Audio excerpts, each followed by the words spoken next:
मूल्य आता काय झालं सांगतो तुम्हाला. माझा मुलगा कुठं आहे, पुण्याला आहे. सुनबाई काय करतात, त्या पण कंपनीत आहेत. नवरा बायको दोघंही पुण्यात सेटल आहेत. पुन्हा एक भूलभुलैया झालंय सगळ्यांच्यासाठी.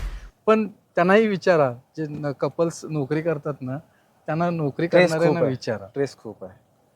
काय किती त्यांना रिलायबल जीवन जगता येतं. तणावग्रस्त आहेत.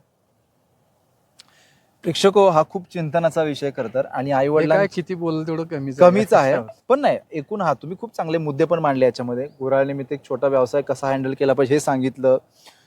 एक स्वतः शिक्षकाची एक चांगली नोकरी करत असताना सुद्धा मुलांच्या भविष्यासाठी संयमानं केलेलं प्लॅनिंग पाहिजे. कुठल्याही गोष्टीचं प्लॅनिंग पाहिजे. तुम्ही आता जर समजा डोक्यात विचार घेतला तर तो कुठेतरी 5-6 वर्षांनी एक्झिक्युटिव्ह वरती येतो. मात्र आता तुमच्याकडे ते पाहिजे.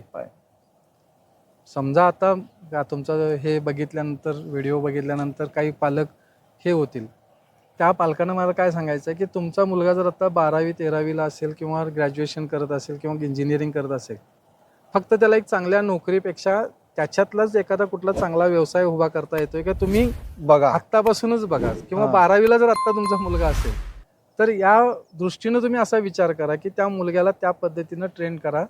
तुम्ही त्याच्यात ते स्वप्न रुजवा आणि त्या पद्धतीनं त्याला पुढे घ्या. फक्त नोकरीच्या पाठीमागे तुम्ही लागू नका. आणि कसं आहे बघा प्रेक्षको, 140 कोटी लोकसंख्या आणि प्रत्येकाने जर IAS व्हायचं म्हटलं तर ते पॉसिबल नाही.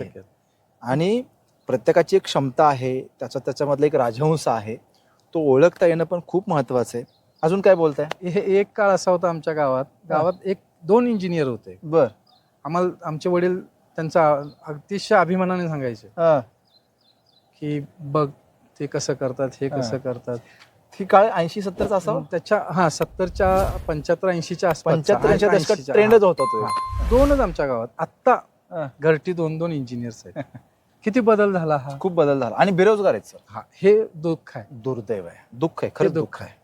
हे दुःख आहे. म्हणून आपण मेंढरांच्या कळपासा एक गेला पुढे की त्याच्या पाठीमाग जायचं जे आहे ना, ते कुठंतरी आपण. आता माझा पण मुलगा BSc ॲग्री आहे. ज्या वेळेला तो कृषी डिप्लोमाला गेला त्याच वेळेला मी त्याला सांगितलं तुला नोकरी मिळणार नाही या क्षेत्रात, तुला शेती करावी लागणार. असं असेल तर तिकडे जा. काय म्हणतो? नाही म्हणला मी शेती करतो.